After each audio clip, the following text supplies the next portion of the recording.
mahalagang topic pag sa akong tatalakay na inaakala ng ilan na itong mga bagay na ito ay hadlang, no, magiging dulot ng kapahamakan o kawalan ng tagumpay.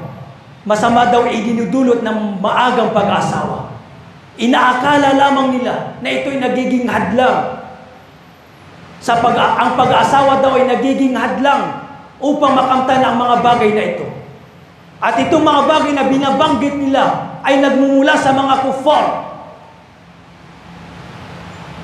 na sinasabi nilang inaakala nila na ito ay hadlang sa future ng isang kabataan, lalo na ang ating mga anak na babae. Una dito, ang una na inaakala ng ilan na hadlang sa pag-aasawa ay ang hajizul mal, yung kayamanan sa salapi.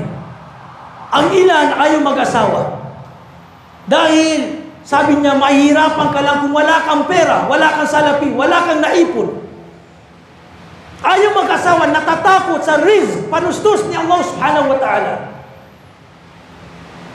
Mag-ipon muna ako ng ilang libo, ilang thousand, saka ako mag-asawa.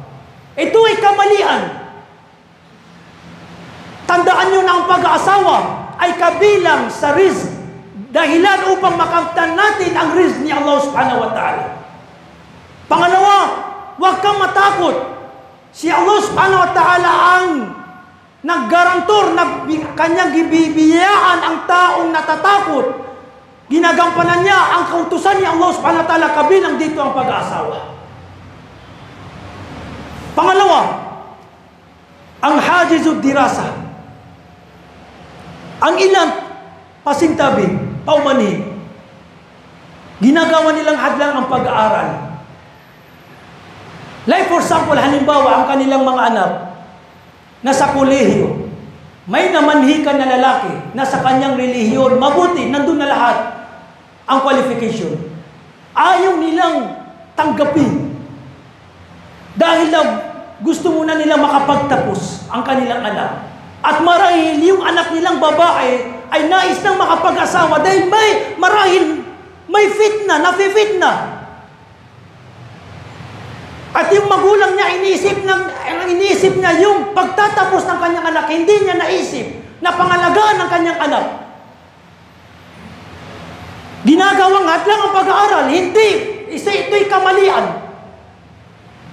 Huwag nating isang tabi, i-delay ang pag-asawa dahil lamang sa pag-aaral ng ating mga anak. Kahit pa huminto sa pag-aaral ang iyong anak, basta makapag-asawa siya, mas mainam. Mapapangalagaan siya mula sa fitna. Ano sinabi ng mahal na propeta sallallahu alaihi wasallam? Man ja'akum man tardawna dinahu wa khuluquhu fazawwiju.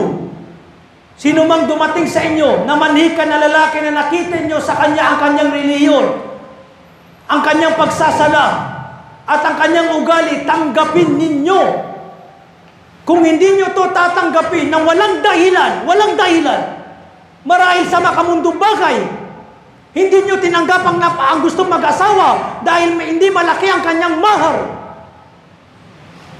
ay hintayin ninyo ang kapahamakan, fitna sa inyo, sabi ng mahal na propeta sallallahu alaihi wasallam.